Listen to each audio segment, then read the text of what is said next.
standing here in the Sea of Galilee, the same body of water that's mentioned in the Gospels. This was where Jesus called his first disciples. We think of Peter and Andrew, James and John, and of course 8 others who Jesus would call to be followers of him.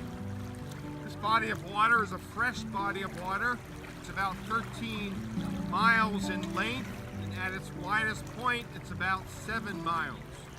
We're actually down here at the southern end of the Sea of Galilee, and no doubt there were other villages around this side of the western side of the Sea of Galilee where Jesus must have known people. He must have taught in their synagogues and certainly spread the kingdom message that he came to share.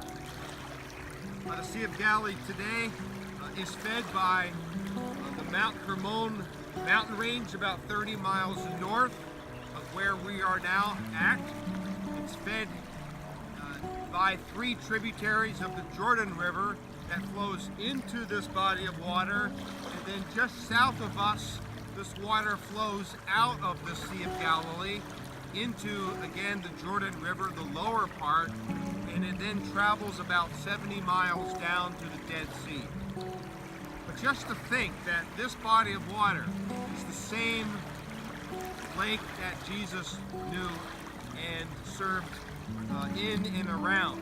We think of the 2 stories, for instance, from Mark chapter 4 and Mark chapter 6, when this very smooth body of water today, this morning, once was a violent storm.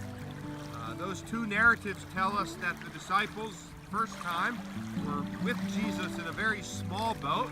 They actually found in 1986, just north of here in a place called Nafkinisar, an ancient boat that dates to the 1st century.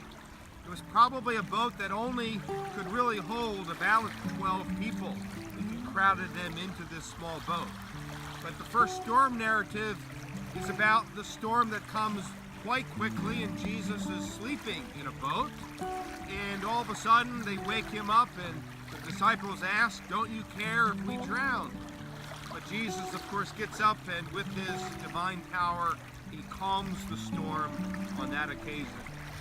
A couple chapters later, Jesus, right after feeding 5,000 people, he sends his disciples. Again, this probably would have been on the northeast corner of the Sea of Galilee. He sends his disciples off on their own while Jesus goes to a mountainside and prays. Then he comes to them walking on the water.